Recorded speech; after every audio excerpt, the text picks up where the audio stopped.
It's what bothers people about this Palantir thing. Yeah. Yeah, we were talking about that yesterday. Yeah. The Palantir thing is very odd. Well, you know, Peter Thiel's giving a 4-part lecture on the Antichrist. This is like me doing a 4-part lecture on Long Island racism. Just to show everybody, you know, how much I know about it and how scary it is and how we got to watch out for it. But it's totally not me or anyone I know. It's so strange to have this, you build military AI, military drone, autonomous drone technology to export to war zones all over the world. You build domestic surveillance technology to surveil our friends and neighbors. And then your other pet passion is the Antichrist.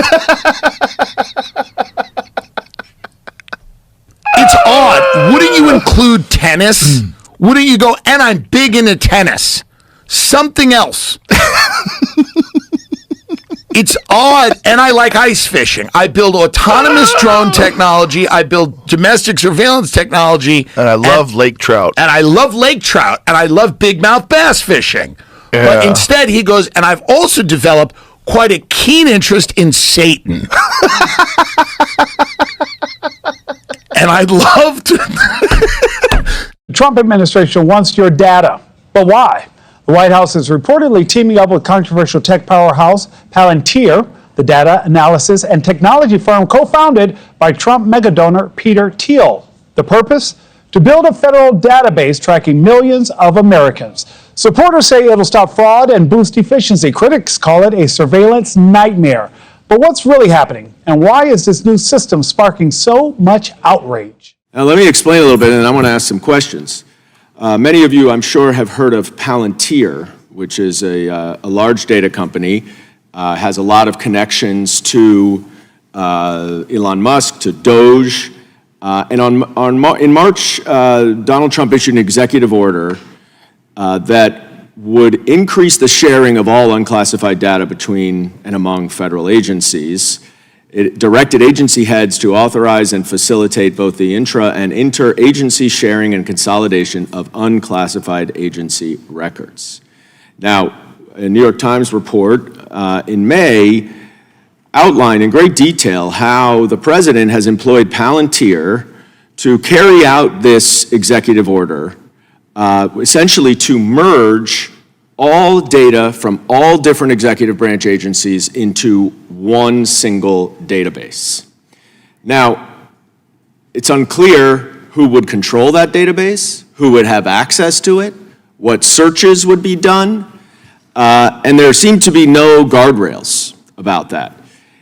Another New York Times article says that the administration, that this database would have 314 different points of data about every American. Literally every American, 314 various categories of data will be consolidated into one database by a private company, Palantir. But Palantir, co-founded by Trump ally Peter Thiel, would have unprecedented access to Americans' personal data. That has some employees walking away. The fears go beyond privacy. Critics say the system could be weaponized, used to go after political opponents or vulnerable communities. And once the data's centralized, it's nearly impossible to undo, and it could make it more difficult to protect. In this case, now, instead of something being segmented, now potentially an entire mass database of virtually the entire U.S. population could be at risk. Palantir's contracts are already being renewed into next year, but federal agencies have until September to report their data sharing compliance. My colleagues on the other side of the aisle often express concern about government surveillance, about ensuring that we get search warrants in the context of 702, which is a small universe of already obtained information that we know are communications with people of interest from of foreign nationalities. Here, we just have every American's data put into one database with no guidelines, no restrictions. We don't know what Palantir is doing. We don't know what Doge is doing. We don't know what Elon Musk is doing. it essentially creates a one-stop shop for all Americans' data, which, as we're talking about cybersecurity, I'm sure you all agree that creates a tremendous cybersecurity risk if China or Russia were to hack this. Our next guest is sounding the alarm that Silicon Valley and the West have lost their way. Joining us right now is Alex Karp, Palantir CEO and co-founder. Everything you learned at your school and college about how the world works is intellectually incorrect. And here is a way of seeing the world that may not be right, but it's not wrong. And so trying to be right is very hard, but you can definitely know what's wrong. And what you've been taught in college, that you basically should have no beliefs, that the West is inferior, that the intellectual tradition of the West, it leads to self-flagellation and losing on the battlefield, losing intellectually, losing your party, losing your country, losing your border, that your institutions can't work because we're so good. It's actually wrong.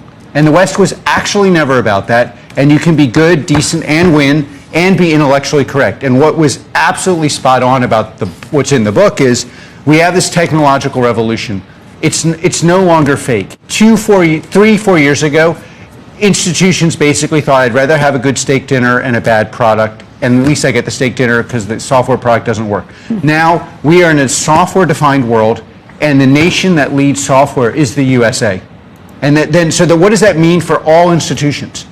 What it means is those institutions have to actually live up to their core mandate. So a country has to have a border, the educational institutions have to work, the military actually has to be scary.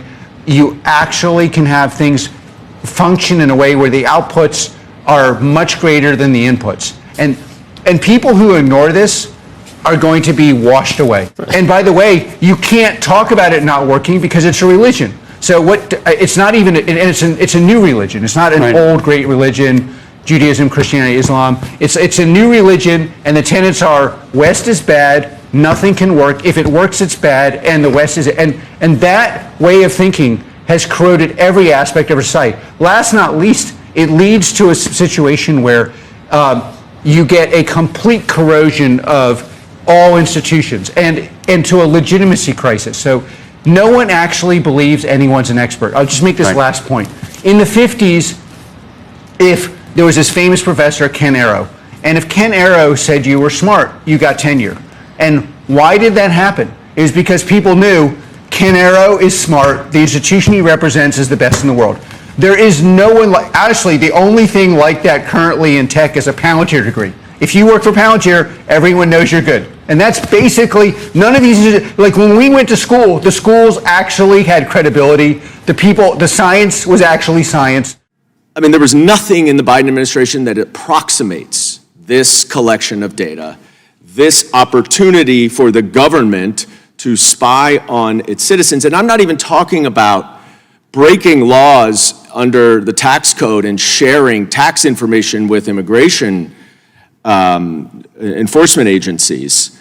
I'm not even talking about sharing, the tax information or Social Security Administration information. This is just every piece of data that is out there in the government's control, consolidated with one private company and one database. And so I would ask my friend, Chairman Biggs, to think about whether, if you are truly worried about government surveillance, why are we not doing any oversight of Palantir, its contracts with the government, its consolidation of all Americans' personal information into one database?